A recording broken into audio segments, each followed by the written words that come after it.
आज हम मार्वल की सीरीज आयरन हार्ट के पहले 3 एपिसोड्स को एक्सप्लेन करने जा रहे हैं, जिसमें आप देखेंगे कहानी रीरी विलियम्स की, जो कि the great genius Tony Stark की तरह ही एक सूट बनाना चाहती है। और आपने रीरी को इससे पहले वाकांडा फॉरएवर में तो देखा ही है, और कहानी भी उसके बाद से ही कंटिन्यू होती है। तो चलिए दोस्तों, देर नहीं करते हैं और कहानी की शुरुआत करते हैं। हेलो वॉचर्स, मैं हूं अनुराग और आप देख रहे हैं वॉच ऑन पॉइंट। सीरीज की शुरुआत होती है मेन कैरेक्टर रीरी विलियम्स से।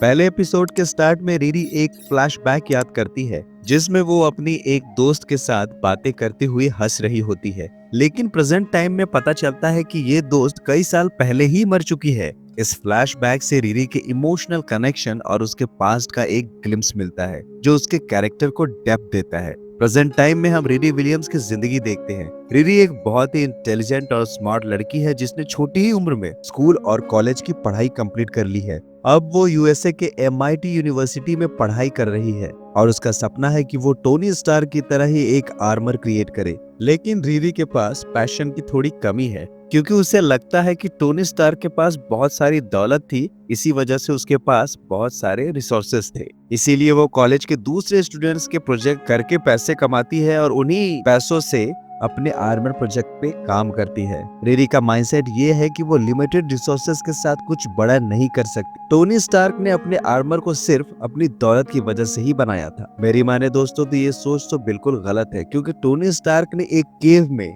टेररिस्टों के बीच टूटी फूटी चीजों से अपना पहला आर्मर और आर्क रिएक्टर बनाया था और वहां से सफलता से बाहर निकल पाया था। इससे यह साफ होता है कि टोनी स्टार्क का जीनियस रीरी के माइंडसेट से कहीं ज्यादा था और रीरी अभी तक उसके लेवल तक पहुंची नहीं है। कहानी आगे बढ़ती है जब रीरी के कॉलेज प्रोजेक्ट्स के बारे में कॉलेज अथॉरिटीज को पता चल जाता है। कॉलेज के डीन रीरी को बुलाती है और उसे MIT से सस्पेंड कर देती है। गार्ड्स को भी कहा जाता है कि वो रीरी का सामान पैक कराएं और उसे कॉलेज के बाहर छोड़ दे।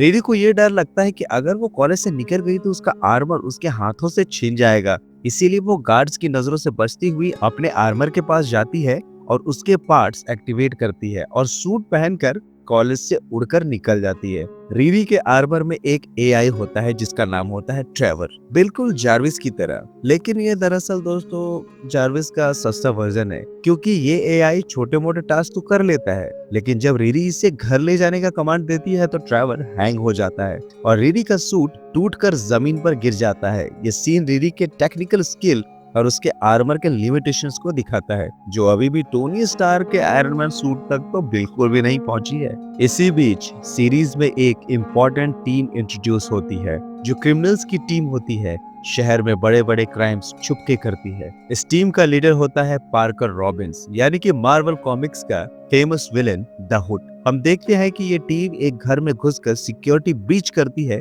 और अपना काम पूरा करती है और सफलता से निकल जाती है। द हुड अपनी टीम को कांग्रेचुलेट करता है और रेस्ट करने के लिए कहता है। दूसरी तरफ रीरी अपने टूटे हुए सूट के साथ घर जाती है, जहां वो अपनी माँ से मिलती है। वहां उसकी माँ की एक दोस्त और उसका बेटा भी होता है, जो रीरी का बहुत ही अच्छा दोस्त है। यहाँ हमें रीरी के फैमिली बैकग्राउंड के बारे में पता चलता है। रीरी के फादर कुछ साल पहले ही मर चुके हैं और उसकी दोस्त जिसे वो याद करती है उसी लड़के की बहन थी, जो अभी रीरी के घर पे आया हुआ था। रीरी के फादर और वो दोनों टोनी स्टार्क के बड़े फैन थे। रीरी के फादर का एक गैरेज था, जहां वो अपनी गाड़ियों को रिपेयर किया करते थे और रीरी और उसकी दोस्त वहां उनकी हेल्प किया करते थे। एक दिन एक शूट आउट में क्रिमिनल्स ने गैरेज पे गोली चलाई, जिसमें रीरी के फादर और उसके दोस्त मर गए, लेकिन रीरी बच गई। ये ट्रेजेडी रीरी के दिल में आज भी दर्द देती है। अगले दिन रीरी एक जंक यार्ड स्टोर में जाती है, जहां से वो सस्ता सामान खरीदती है। इस बार उसके पास पैसे नहीं होते हैं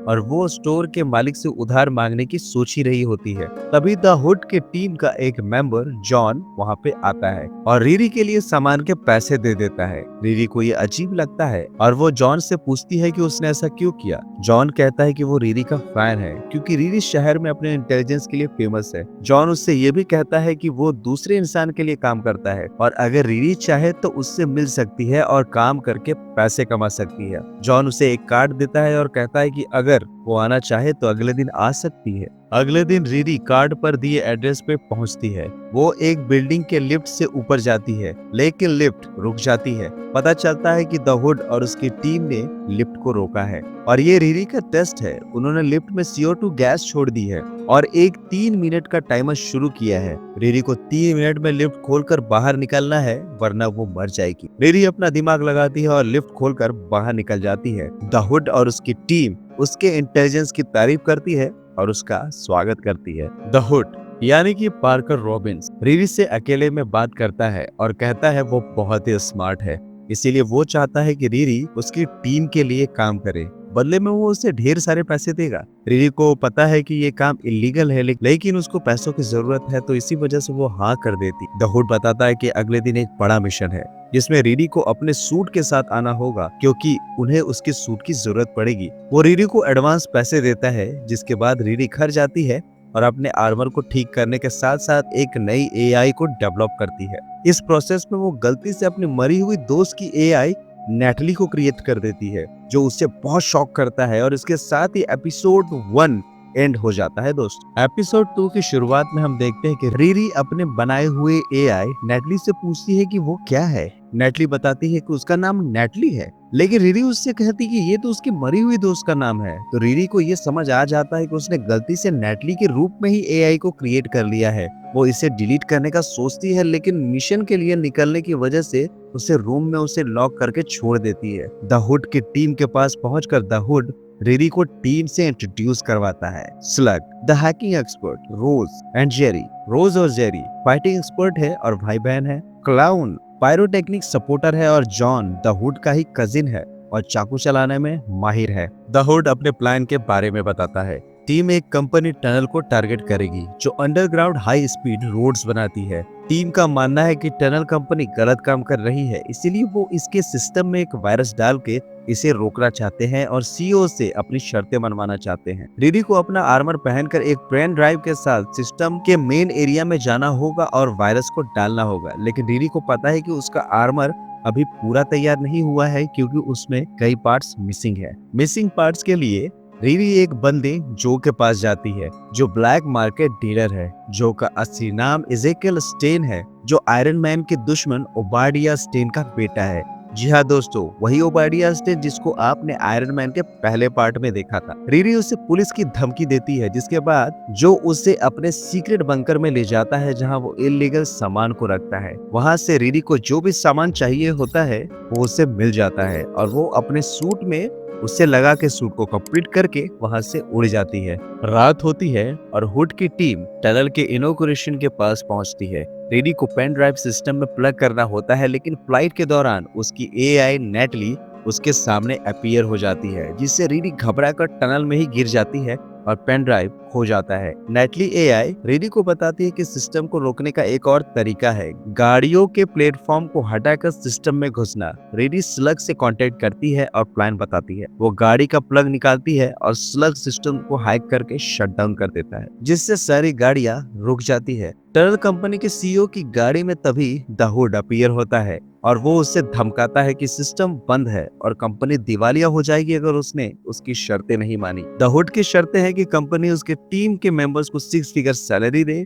गुमनाम रूप से एम्प्लॉय करे और द हुड को कंपनी में हिस्सा दे। CEO मजबूरन उस कॉन्ट्रैक्ट में साइन करती है और सिस्टम वापस एक्टिवेट हो जाता है। मिशन पूरा होकर टीम वापस निकल जाती है। तभी रीरी को ये पता चलता है कि द हुड के पास एक पावरफुल हुड है जो उसे इनविजिबल और स्ट्रॉन्ग बनाता है। ये जानकर वो इस हुड के पावर्स के बारे में सोचने लगती है और एपिसोड 2 यहीं पे एंड हो जाता है। एपिसोड 3 की शुरुआत होती है टीम के साथ, जो मिशन के पैसे गिनते हुए खुशी मना रही होती है। इसी दौरान team member clown the hood के वॉल्ट से उसका हुड निकालती है और पहन के सबको दिखाती है। रीरी पूछती है कि उसे ये हुड कहाँ से मिला, तो क्लाउन बताती है कि द हुड इसे वॉल्ट में रखता है और उसने वॉल्ट को ओपन कर लिया है। तभी जॉन द हुड का कजिन क्लाउन पे अटैक करता है और हुड उससे छीन लेता है। सभी लोगों में झगड़ा होने लगता है। तभी द हुड वहाँ पे आता है और सबको शांत करता है और स्लग से नया प्लान बताने के लिए कहता है। स्लग बताता है कि टीम अब हेirloom कंपनी को टारगेट करेगी जो ऑर्गेनिक फार्मिंग करती है,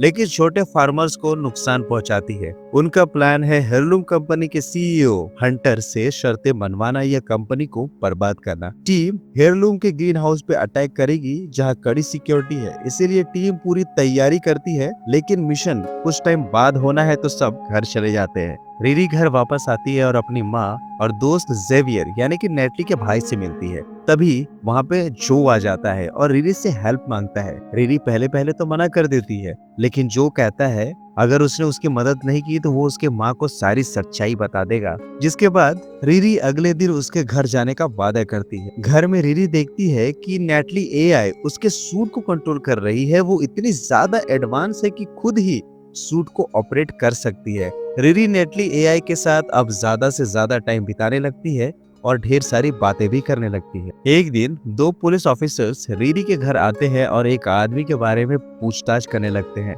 जो कि हुड की टीम का ही एक्स मेंबर था। ये आदमी मर चुका होता है और रिरी ने उसे एक प्रोजेक्ट के लिए कॉल किया था, जिसकी वजह से पुलिस उससे सवाल करती है। रिरी कहती कि वो उस आदमी को सिर्फ एक बार मिली थी और उसका नंबर लिया था, लेकिन कभी भी बात नहीं की। पुलिस चली जाती है, लेकिन रिरी को शक होता है कि इस आदमी को द हुड और उसके भाई जॉन नहीं मारा होगा, क्योंकि वो टीम से निकल चुका था। रिरी ये भी सोचती है कि अगर वो टीम छोड़ती है तो शायद उसका भी यही हाल होगा। रिरी जो के घर जाती है, जहां वो देखती है कि जो ने अपना हाथ काट लिया होता है ताकि वो प्रोस्थेटिक लगा सके, लेकिन वो फेल हो गया होता है। रिरी उसके हाथ को ठीक करती है और उसकी चोट को सील करती है। इसी दौरान उसे पता चलता है कि जो ओबाडिया स्टेन का बेटा इजेकियल स्टेन है, जो आयरन मैन का दुश्मन था। इजेकियल अपनी आइडेंटिटी छुपाता है क्योंकि वो अपने फादर के गलत कामों से सहमत नहीं है। आगे टीम हर्लुम के ग्रीन हाउस पे अटैक करती है। स्लग सिक्योरिटी कैमरास और सिस्टम को हैक कर देता है, जिससे टीम अंदर घुस जाती है। रिरी अपने आर्मर में होती है ताकि कोई भी खतरा आए तो वो संभाल सके, लेकिन उसका असली प्लान तो द हुड के एक टुकड़े को चुराना है ताकि वो उस पे एक्सपेरिमेंट कर सके और जान सके कि आखिर उसके पास इतनी ताकतें कहां से आई है। वो अपनी एआई नेटली को सूट कंट्रोल करने के लिए कहती है और खुद सेवर लाइन से बिल्डिंग में घुस जाती है। द हुड ग्रीन हाउस में सीईओ हंटर से शर्तें मनवाने की बात करता है, धमकी देता है कि उसकी शर्तें मान ली जाए वरना वो ग्रीन हाउस को बर्बाद कर देगा। रिरी चुपके से हुड के पास जाती और लेजर डिवाइस से उसके हुड का एक टुकड़ा काटने लगती, लेकिन बिल्डिंग लेजर के सेंसर्स को डिटेक्ट कर लेती है और पूरी बिल्डिंग को लॉक डाउन कर देती है। सारे गेट्स बंद हो जाते हैं और टीम अंदर फंस जाती है, लेकिन फिर भी जैसे तैसे और किस्मत से रिरी को हुड का टुकड़ा हासिल हो जाता है। सीईओ हंटर हुड की शर्तें नहीं मानता, जिससे द हुड बहुत गुस्से में उसे मार देता है। गार्ड्स उस पे अटैक करते हैं, लेकिन द हुड उन्हें भी मार देता है।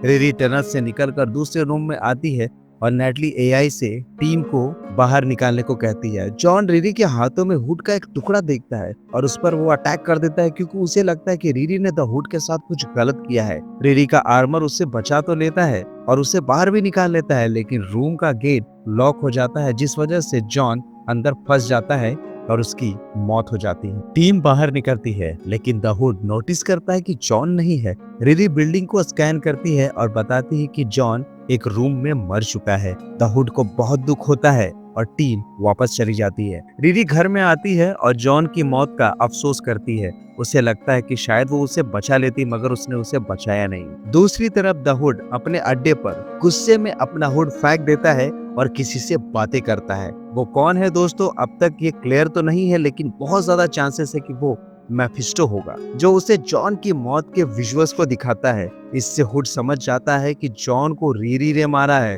और एपिसोड 3 इसी के साथ एंड हो जाता है दोस्त, जो कि हमें आगे आने वाले एपिसोड्स के लिए बहुत ही ज्यादा एक्साइटेड करता है, क्योंकि अब द हुड को ये पता चल चुका है कि रिरी ने ही जॉन को मारा है और रिरी अभी भी द हुड के टीम की ही मेंबर है। तो दोस्तों, ये थी आयरन हार्ट सीरीज के पहले 3 एपिसोड्स की कहानी। मुझे उम्मीद है कि आपको ये वीडियो जरूर पसंद आया होगा। हम आगे के 3 एपिसोड्स को भी बहुत ही जल्द एक्सप्लेन करेंगे दोस्तों। तो फीडबैक में कमेंट करके जरूर बताइए कि आपको ये सीरीज कैसी लग रही है और वीडियो कैसा लग रहा है। वीडियो पसंद आई हो तो लाइक कीजिए, शेयर कीजिए और चैनल को सब्सक्राइब तो कर ही दीजिए, ताकि ऐसे ही जबरदस्त वीडियोस आप तक पहुंच सके। तो मिलेंगे दोस्तों अगली वीडियो में, तब तक के लिए thank you very much for watching. Keep watching, watch on point.